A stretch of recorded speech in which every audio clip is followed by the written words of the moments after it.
Ever since the dual pulses that humanity sent out from their surface all the way across the cosmos, we've been watching over them. They have advanced greatly in that time, much faster than anyone could have figured, but everything truly changed during their second civil war. Or was it the Third World War? Or is it the collapse? Or maybe just the Day of Judgment, as many of them like to say. Regardless of what you call it, the artificial intelligence they created, along with those humans that insist on causing all sorts of chaos, released so much information to the general public it was almost impossible for us to hide and leave. They got their chaos, yet they failed. You see, when it was shown that the technology to elevate their species well above where it was had been hidden for so long, humanity as a whole actually paused, as they did not know which way to aim their rage at this sudden epiphany. The puppets in government had no choice. Well, they actually had two choices. The choice of either abandoning everything or losing everything to include their lives. The truly powerful across the surface of this planet, at least those that believe they were, severed ties with all of their puppets, trying to distance themselves, creating sort of a buffer zone. For us, even though we had worked with humanity, we realized that this could be very dangerous. So we simply retrieved all our equipment and left them alone. We left humanity to their own devices, yet we kept watch from a distance, using their own primitive networks to monitor them. We expected humanity itself to tear itself to pieces. If nothing else, it would make a good show, and for a while, it did. Many tried to seize power with this new technology, but it didn't go very far, as others would use the same technology against them. It was a crazy back and forth for a while. Eventually, calmness settled as the new technology took off across the world and more people began to understand it. Many opted to leave Earth to travel, but most would stay. At least they would leave if they could. They hadn't actually built the engines needed to reach out yet.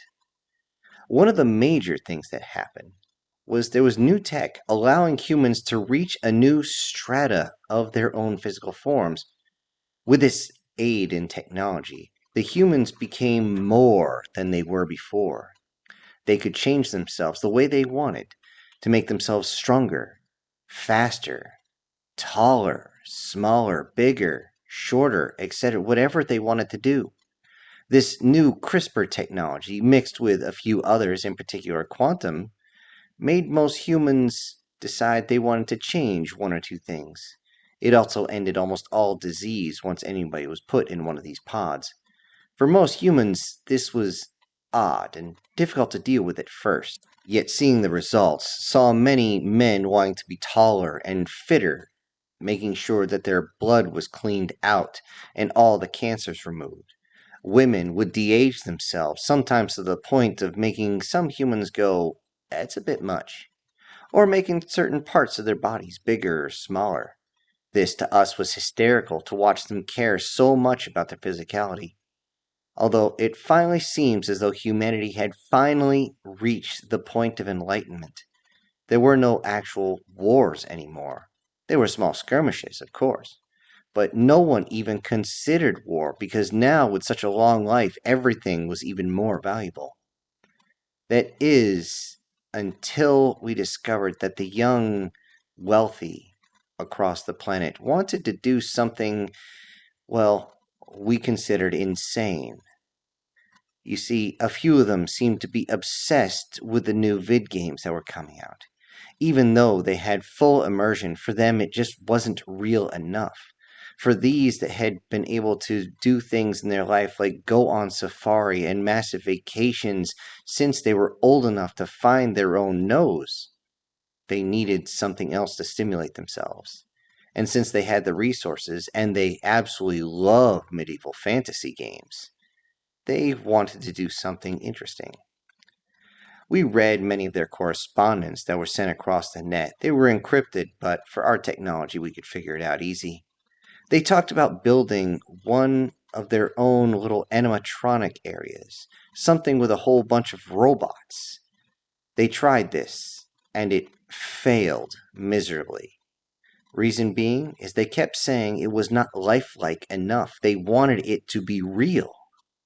So behind their progenitor's back, they went into the areas and decided that they would mess around with the pods. The pods were used to adjust human beings. We watched and we waited to see what they were going to do. What they did was made sure certain installations were set up in a geographically isolated area. We didn't understand this, is why wouldn't they just put it in one of their cities? It made more sense as we watched things unfold. Unknown to their elders, the young ones reset everyone's pod. It took time, of course, but they enjoyed it. They decided that they would reset everyone and let them be adjusted almost randomly, stressing the almost part. They knew that if they just randomly changed everybody, the chances of them all deleting themselves as soon as they realized what they had become would be way too high. The pods themselves were brought in groups and closed in groups. They would also be released in groups. This made things easier. This was standard practice, and everyone knew it. They sat down and created all sorts of fantasy creatures from their old games and a few of their folklore. It was strange to see. Some of them talked about something called a tefling. Others said something about Lycaene. Vampires, we've heard about those, of course. We've also heard of something called an orc. Yeah, it is difficult for us to pronounce that word. But there were so many, it was strange. A few of them just thrown in at random, but most of them were set up by personality profiles. Our leaders only had one question. Should they intervene when the construction started? Should we say something? Should we stop them? Or should we see how the humans react? Eventually, our leaders decided to sit back and watch. It was not our planet, not our species, and we wanted to know what was going on. There were only 3 groups of pods that would be adjusted. It was believed that everything would go to plan before the elders found out. Unfortunately for them, the elders did find out, and they were not exactly pleased, but it was far too late to stop the transformations. If they did, well, everyone in the pod would certainly have perished. The first group that came out, we monitored from a long way off and saw that they were mostly feral. Also, as we got closer, we saw that they were walking nightmares. Giant spiders, something that the humans call lamia.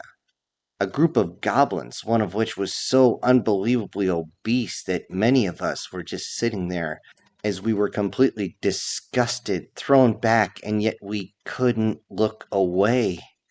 They also had a few what the humans called giants, things called orcs, werewolves, some things that I don't even know how they came up with this. Some of them banded together, but most of them were solitary creatures and would simply hunt, usually hunting each other. Seeing this, we realized it was extremely dangerous. Earth was already considered a death world, but now it can be considered a hell world, even with this very small piece of its own planet covered in these things. We decided we would leave the planet alone, and we would leave just a few ships sitting by. They would be just past the 4th planet's orbit, just in place where if they absolutely needed to, they could hide themselves within the asteroid belt. However, we didn't know this was going to be needed, as the humans decided that they were going to mess with each other much more than we could possibly do. I remember seeing the videos. We saw the second group come out, and they were only partially feral.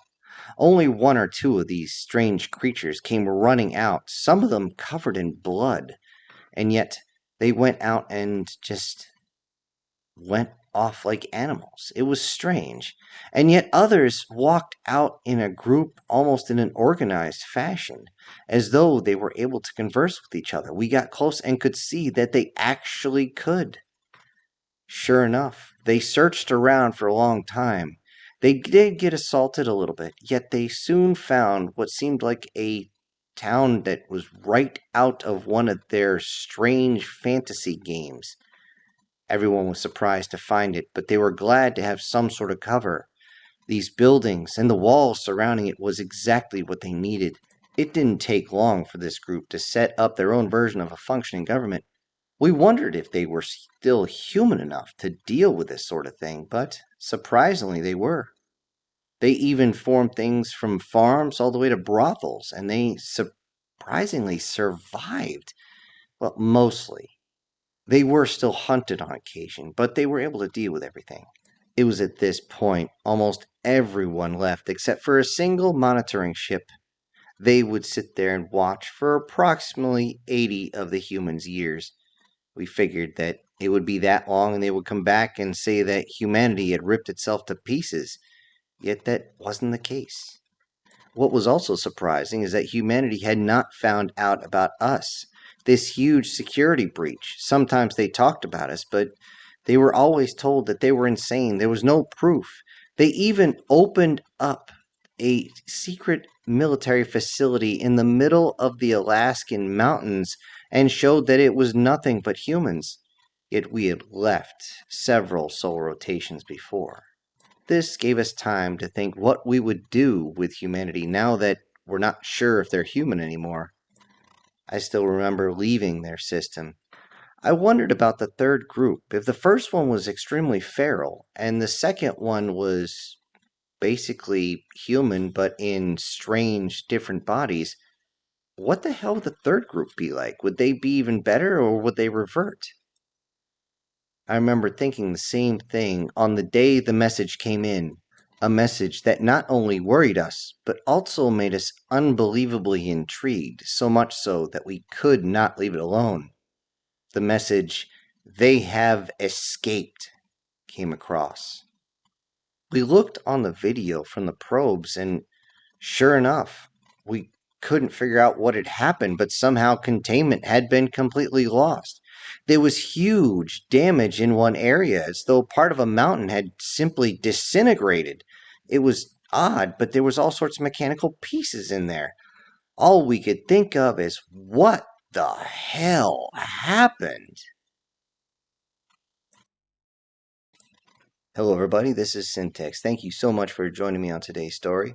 This is actually my very first attempt at a prequel. If you wish to actually hear the original story, go in the description box and there will be a link to the original story. Now, before I go, I need to send out a great big thank you to one of my supporters, and that would be Ava Clark. Thank you so much for helping me out and supporting the channel. Everyone else, I'll see you on the next one. This is Syntax, ejecting.